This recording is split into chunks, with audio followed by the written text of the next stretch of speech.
Hello everyone, welcome back to my channel. Today is day 2. So ನನ್ನ skin care routine start ಮಾಡೋಕ್ಕಿಂತ ಮೊದಲು ಸ್ವಲ್ಪ ಹೇರ್ನ prep ಮಾಡ್ಕೊಳ್ಳೋಣ. Heat protector serum use ಮಾಡ್ತಾಯಿದ್ದೀನಿ hair dryer use ಮಾಡೋಕ್ಕಿಂತ ಮೊದಲು.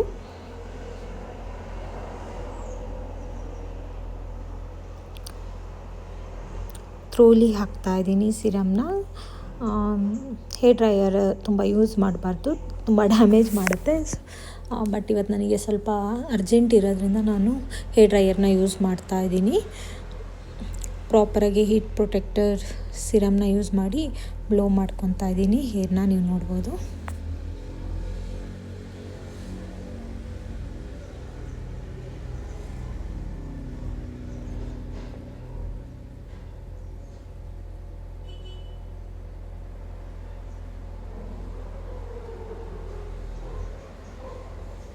ಫುಲ್ಲಿ ತುಂಬ ಲಾಂಗ್ ಇದೆ ವಿಡಿಯೋ.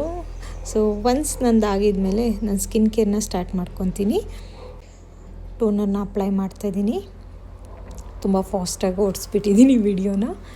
ಸೊ ಟೋನರ್ ಅಪ್ಲೈ ಆಗಿದ್ಮೇಲೆ ಸ್ವಲ್ಪ ಕೂದಲು ಹಿಂಸೆ ಕೊಡ್ತಾಯಿತ್ತು, ಅದಕ್ಕೆ ಕೂದಲಿಗೆ ಜುಟ್ಟು ಹಾಕ್ಕೊಂಡು ಸಿರಮ್ನ ಯೂಸ್ ಮಾಡ್ತಾಯಿದ್ದೀನಿ.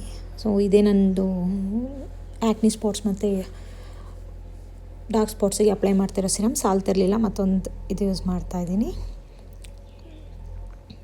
ಇದಾಗಿದ್ದ ತಕ್ಷಣ ನಾನು ಮಾಯ್ಶ್ಚರೈಸರ್ ಯೂಸ್ ಮಾಡ್ತಿದ್ದೀನಿ. Pond's it's very good, it keeps my face always hydrated. Combination skin ಇರೋರಿಗೆ ಬೆಸ್ಟ್ ಮಾಯ್ಶ್ಚರೈಸರ್ ಇದೆ ನಾನು ಸಜೆಸ್ಟ್ ಮಾಡೋದು. ನೆಕ್ಸ್ಟ್ ನಾನು ಸನ್ಸ್ಕ್ರೀನ್ ಯೂಸ್ ಮಾಡ್ತಾಯಿದ್ದೀನಿ. Sunscreen is very essential. ಒಂದು ಸನ್ಸ್ಕ್ರೀನ್ ಆಗಿದ್ಮೇಲೆ ನೆಕ್ನ ಫಾರ್ಗೆಟ್ ಮಾಡಬೇಡಿ ಸನ್ಸ್ಕ್ರೀನ್ ಅಪ್ಲೈ ಮಾಡೋತ್ತಿಗೆ. ಆಮೇಲೆ ನಾನು ಲಿಪ್ ಬಾಮ್ ಯೂಸ್ ಮಾಡ್ತಿದ್ದೀನಿ. So lip balm ಆಗಿದ್ಮೇಲೆ that's all. Thank you.